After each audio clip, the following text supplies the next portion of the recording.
Hi, welcome. Today we have Emma Pelzer-Ray and Becca Atkins, both from ArtReach. Welcome. Tell me about ArtReach. So, ArtReach is a nonprofit organization in Norwich. We've been around since 1985, and we're an arts organization that provides performing opportunities and creative arts classes to adults who have experienced mental health issues. And the reason we do that is for the purposes of the personal growth and healing of the people who come and participate, as well as to use our public performances as a platform to educate and to reduce the stigma about mental illness. Okay, so when somebody signs up for one of your classes, they come into your facility and they want to take a class, do you talk about that disability when they're sitting doing their artwork or during a performance? Actually, no. So there's no and a yes to what you asked, Okay. because the performance is a separate question. So while people are at ArtReach participating in the classes, we consider it an oasis of sorts. And so we operate a little differently than mental health agencies in that when people come to do the arts with us, we're asking them to, for that period of time, disidentify with their diagnosis. Disidentify, meaning leave your diagnosis at the door. Okay. Now we know that people have symptoms going on. We accept lots of stuff, and we make, we adapt the environment if we need to make people comfortable, and we try to be trauma sensitive. But we ask people to leave your troubles at the door and come in and either be an actor, be a musician, be an artist, and just really focus on the project at hand. Love that. And the reason that we do that, I mean, the subversive thing that we're doing there is asking people to practice for a duration of time where they're in a very supportive environment, doing something positive. And it's really like a mindfulness practice. Absolutely. I can see that as mindfulness. What I'm thinking too is that you're not going to be so stuck on what your disability is. You're not going to sit there and think the whole time, I've got post-traumatic stress syndrome. You're going to be thinking about whatever you're trying to create. You're focusing in the moment, meditating and drawing or creating or doing something, rising above. I would say with the theater programs, there's the added element that, say with our sketch comedy, where the sketches are about mental health and specific illnesses. So the actors can also inform based on their own experience. We've had some meetings where we've been looking at older scripts and analyzing them, from the sketch comedy archive, and discussing, do they need updating? Is it still relevant? And everybody can really bring their own experience to those conversations and those rehearsals. So do people find themselves heightening their own awareness for their own ability? Is that part of the process as well too? Absolutely. So they're heightening their awareness on a lot of things. Okay. They're able to observe themselves in the process. So we talk about the healing on 3 levels. It's the personal healing, the interpersonal healing, so in the group, like observing yourself and how you're having an impact on just the people in the room, which is a real skill set. I mean, and it's important to do well in the world. And then your impact on the larger community. I imagine that some people never get there. I imagine that if you're just doing therapy, like the traditional one-on-one therapy, or even a group therapy, that you would just maybe vent about whatever it is, or what your sister-in-law said or did, or whatever. Good therapists won't let you do that. Okay. Good therapists will not let you vent. If you're with a therapist that lets you vent, I would say, take another look. Find another therapist. At least consider it. I mean, because you don't want to be looping. You're wiring that trauma in. If you just keep repeating it, you're wiring it into your system. That's really good for people to know. Well, and that's newer knowledge in the last 10 years. It used to be that was what was thought to help, was just talking about it until it was done. Is that cognitive therapy? No. What is that called? Cognitive therapy. Actually, I used to not think that was a great thing, but now I do. I mean, it helps you practice better patterns, better thought patterns, and really disidentify from this. I'm using that word a lot today. That's okay. From the story. It helps you observe what the story is, the little trip that your mind runs, and not buy it as the truth. So cognitive behavioral therapy, if you're plagued by anxiety all the time, but you can start to recognize it as, oh, this is just my anxious brain, this is not what's happening in this moment. And anchor in, this is what's happening in this moment is I'm safe in this room. People in this room are connected to me. I feel like everybody hates me and something's wrong. That's not real. Right. When you can start separating that out and recognizing it, you're really on the way to healing. I'll share a real example that we've been working on recently with during our second step player rehearsals. I love that. So people apologize when they make a mistake or they get a note.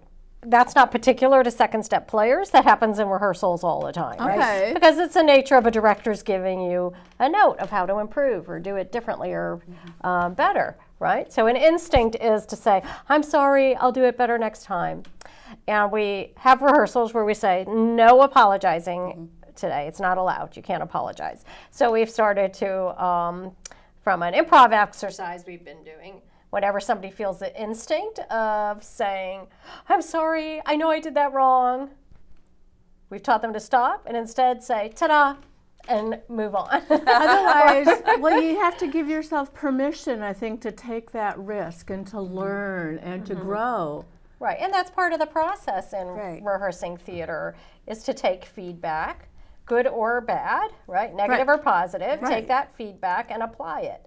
And sometimes what I learned just in my theater training is when you go to, I'm sorry, or I know I did that, I didn't do what I was supposed to, you're not taking in the feedback. Exactly. You're not listening. You're blocking it, right? Right, and that's a subtle difference, but it's really powerful. So what a good rehearsal does, if you stay on track like that, is it teaches you in the world to not take things personally and to value critical feedback. Absolutely. Which is the only way to grow. And if you start doing that for yourself and looking at how can I grow? How can I improve? What a great way to go about your day. But if you take stuff personally, you don't grow. You stay pretty stuck. Well, if you're defensive, and sometimes I don't even think people realize they're defensive. Yeah. I studied ballet as a little girl, a lot of dance, and of course you never do it right. According to my teachers, like I'd put my hand out and they'd be like, no, and just like, I'd be like, I could never get it right, and I still to this day don't know what but I always kind of relied on them to correctly position my hand, my leg, my feet.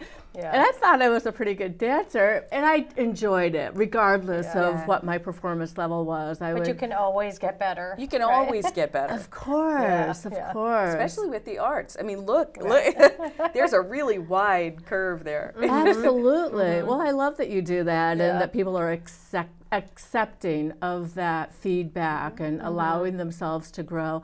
I've been to some of your performances, and they are phenomenal. Thank you. Yes, lovely.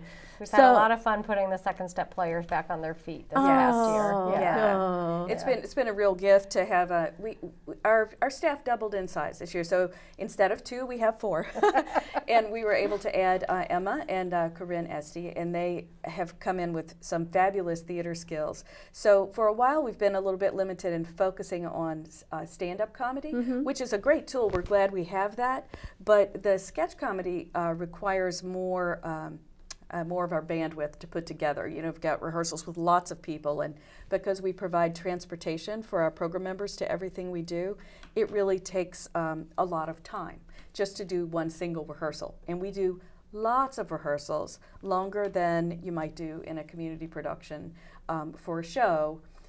It's just part of our technology. So now that we have more people, Emma and Corinne have come in, and we've started reviewing the old scripts, noticing that the themes are still relevant today. A lot of the stigma-busting themes, we've barely had to update anything beyond the pop culture references. But those themes are still very important. It's really sad to me. To us as well. This is like, what's an example of a stigma that you might try to break? I don't know. Is there something that pops into? Well, people are mentally ill or weird and just plain stupid, or dangerous. I mean, that's dangerous the big is a one big right one, now. I mean, you know, I have been working in this field for 26 years, And the people who come through ArtReach are kind. They because they've had difficulties, they tend to be generalization, but maybe a little more accepting of a wider variety of human experience. Those whom I've met are gentle spirits. Yeah. Really, kind souls. They would, if you said I'm cold, they would say, "Here, take my jacket." They're compassionate to everybody. Bet. They are they have an extra dose of compassion. That's a great way to put it. Which is not the message that you get from the media in the way that things are sensationalized. So, you know. Well, I'm so proud to be able to say I know you and that this is what you're doing and this is your mission. So that's a little bit about what you do. And Emma, how long have you been with the organization, ArtReach? Well, 2.5 years ago, Wow. I did a project with Cate McNichol and Becca, working with members who were interested in creating a solo theater piece, a monologue. And we worked very closely with all the members participating, first on what kind of story they wanted to tell, how they were going to craft that story, whether it was historical, personal, fictional character. We had even more kind of performance art, poetic kind of things. So we focused on writing, and then we moved into rehearsing and performing the pieces, and we did a couple nights of performances at Chestnut Street Playhouse. So that was a couple years ago, and I just enjoyed working with everybody so much. It felt like, you know, home, coming Yeah, home. it was a great fit. Exactly. Good. Well, and that was a really good experience with everybody. And then I came on board with staff, and I taught acting classes after that a couple of times, and then I've been on staff since last spring. Well, I'm so glad that you were able to join the organization. And we loved, I just want to give a shout out to that one-person show project. We're not done with that yet. If we had all the time in the world, I wish we did. But that was such a wonderful project, and people are really wanting to dig into some of the same pieces more and really flesh them out and fully produce them. We actually produced them much more than I thought we were going to. We were going to do maybe staged readings, but you know. Everybody got on their feet, memorized them. And they're learning their script. It really gave everybody a voice. It was really their own stories and perspectives, whether it was something fantastical that they imagined or sharing part of their own story. It was a powerful evening. And after each performance, audience members just kind of rushed to the middle of the stage after the curtain call because they wanted to talk to this performer or that performer about how they experienced their piece. You are changing lives, and you are bringing up universal truths that we all experience, whether it's fear, whether it's anxiety, whether it's looking back and feeling depression, whatever. So you have some shows coming up. There's something big that's happening right now. There are a couple. I'm going to say the Three Rivers one, and then toss the ball to you. Okay, so next week we have a show that we do every year, and sometimes we do it twice a year. It's at Three Rivers Community College for the nursing students. Nice. So every year, when the nursing students are getting ready to do their psych rotation, we go in and do a show for the nurses, and then do Q&A at the end. So that and it's very candid. We're really clear with them. Please ask whatever you want. And they ask great questions, usually like, what would you have wanted from a nurse when you were in the hospital? Or what went wrong? So people are able to really give voice to that. And we've heard back years later from nurses in the hospital who've been with people that they saw on a show, and it's been a big deal for them. So we're grateful that we get to do that kind of community education and interaction, and we like to try to change things as much as possible. Of course. It kind of reminds me of Patch Adams, you know, and Robin Williams and him playing Patch Adams, and how he was able to bust some of those myths, I think, too, with the patient-doctor relationship. And you wanted to jump in and talk about something. The next big thing. Show the next big. Yeah, so we have been running a stand-up comedy writing workshop since the beginning of October, where members are meeting weekly, and they're coached by David Grenier out of from Stand Up for Mental Health. He performs internationally and does these workshops in various places, working with people living with mental illness on creating stand-up comedy out of their experience. And that's going to be performed December 16th and 17th at the Chestnut Street Oh, we have to mark our calendar. Yes, please do. December 16th and 17th. So it's a Monday and Tuesday night at 7 p.m. And what we're adding is very special because we're bringing in all our members who do art workshops, and we're having a holiday art sale fundraiser beforehand from 6 to 7 p.m. and during intermission. Nice. So it's going to be a full, rich evening of arts. We're also having Dick Pape, our music director, will have a jazz band playing during the art sale. So it'll be very festive and fun, and you might even be able to get some Christmas shopping done. Very nice. Yeah. And it will benefit our ArtReach and the members as well. So we're going to split so that the people creating the art can. Oh, I love that. It'll provide some income. Yes. Now, is there an opportunity if somebody has transportation? I know transportation is always an issue, but for instance, if somebody could drive themselves and they do have a mental health diagnosis, could they join the program? Could they become a member? How does that work? Oh, how do they become a member of ArtReach? Yeah. So usually they're referred by whoever their service provider is. And in this area, that would be Sound Community Services or Reliance Health or Southeastern Mental Health. Okay. Or a community provider, but most of our folks come from those agencies. So what happens is that whoever they're working with, case manager or therapist, we talk to them about what makes a good fit for an ArtReach member, because we want to set people up for success. Of course. And so when somebody has some recovery under their belt and they're ready to really take a next step into reducing isolation and building some skill, and maybe they're moving back towards employment, and they really want to build their stamina for showing up for something like a rehearsal process, then they're a good fit for the program. So we talk to people about it and see if we're a good fit for one another, and then we try to find a project for them to start in. Now our new way that people are coming in is going to be through one of Emma's classes. So that will be, we'll have to run the classes. We're just revamping this because it used to be that people had to do one of our summer shows with us, and that was their entry point.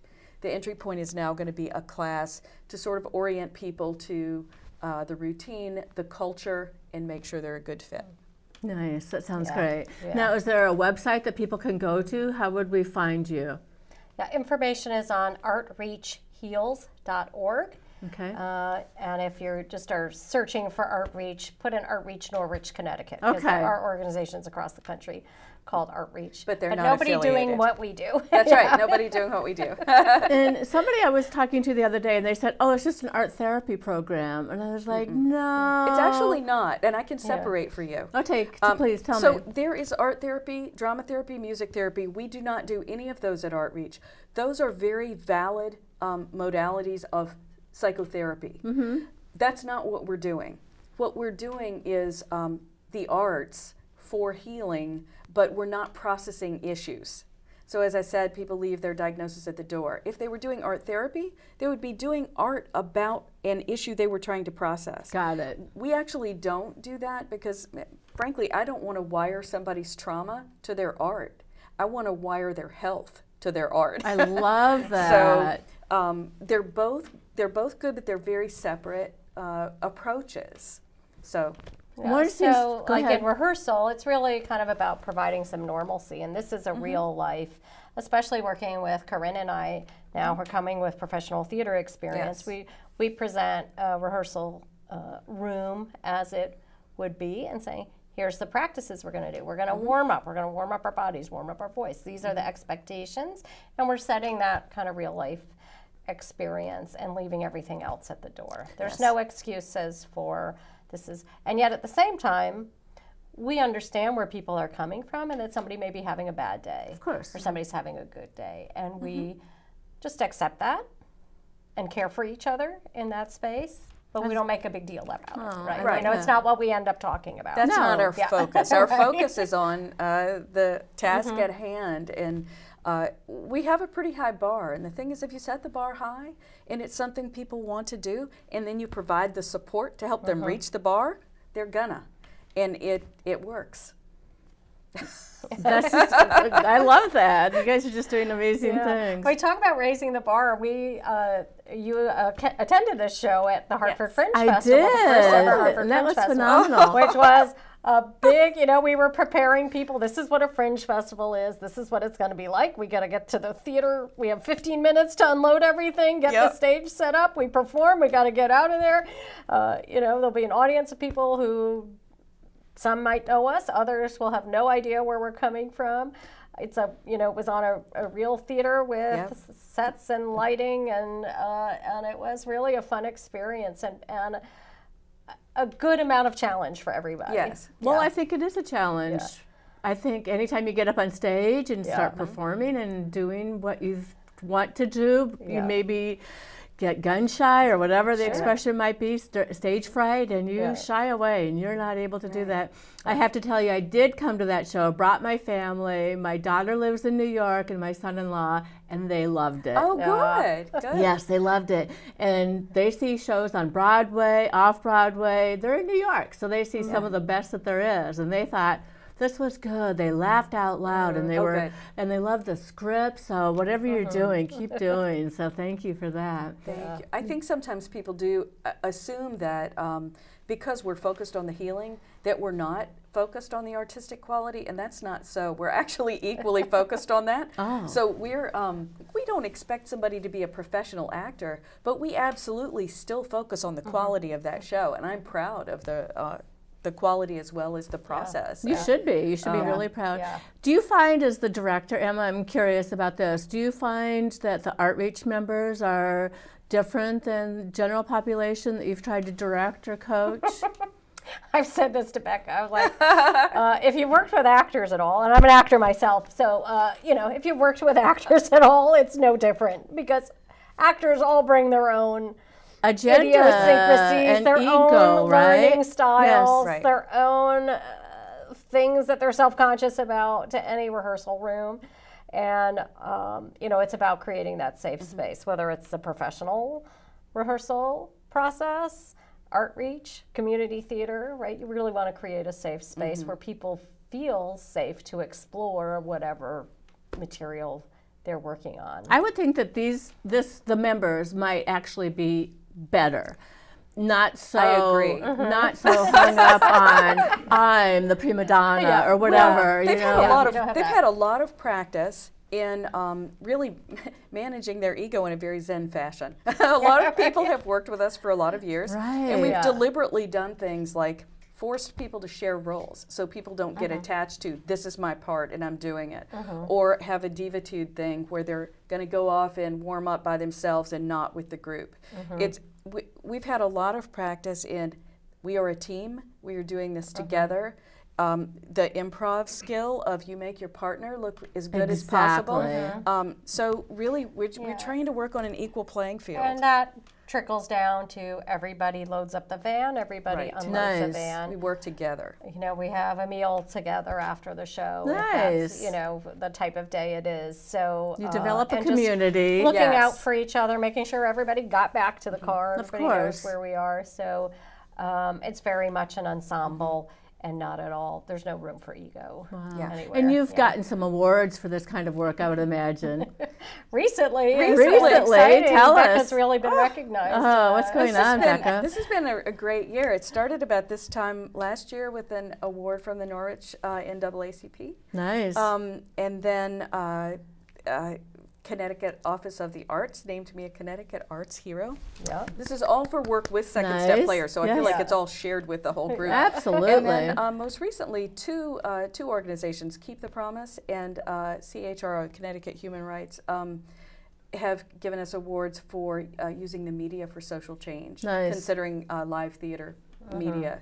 And it's just very exciting to have that recognized, and my group is very proud of it. You should be. Exciting. I know everybody's happy to follow in your footsteps. And so we just have a few minutes left. What else would we want people to know about your program, or how do we get the word out, and how could we support you? Because you are a 501c3, but we are. Certainly have a different niche, and of course we can go online to donate, but how else can we help you? What else do you need?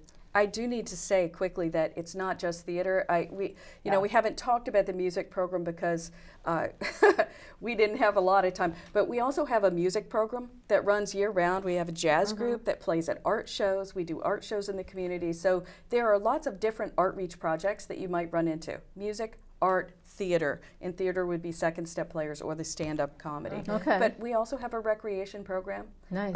Corinne that's focusing now on arts and culture, taking people out to community events to reduce isolation, but also to help people really know how to be in the public art spaces and be role models for other people. Yeah. And we've even had some members who, one member in particular who's auditioned for community theater or even Lantern Light Tours last year. Oh, and wonderful. So it's a nice outing for everybody to be able to go and see a fellow member performing in a non-ArtReach activity. Of That's course. really fun. Yeah. Wow. Yeah. Nice. Yeah. Very nice. Yeah. So, and mostly people can come see the shows in December and support our holiday art sale. Absolutely. Which might be followed. We are finding a location for a bazaar a couple days before Christmas where we'll sell some additional stuff from the holiday art sale as a fundraiser. Yep. Oh, good, good. Well, I'm so proud to say I know you, and just to think that you're doing all of these wonderful things. The music is phenomenal. I've heard the music. Thank you. What you do on stage is hilarious. You're very funny, very poised. The costumes are good. I've seen your art show. So I've been able to witness some of that and be with some of the members. So whatever you're doing, please keep up the good work. We need more work like that. But you probably need some support. And if we could get people to, is it PayPal, or how would they go to donate? There's a donate button on our website. Okay. Okay. And I think Facebook too. And our Facebook, page. yes, and Facebook. Okay. And our Facebook page is ArtReach Heals. Okay. And there's a is the star website. logo. The star logo is what to look for. Okay. Yeah. Well, thank you so much, both of you, for Thank you so coming much, on the Kate. show. It was Thanks really for my having us. pleasure. Yeah. Okay. So again, please spread the word, share the wealth, and keep up the good work, because you are just doing amazing things. And if everybody treated everybody the way you treat people, what a wonderful place it would be, right? Wow. Yeah, yeah. Thanks. So thank you so much. Okay. So we're closing. So.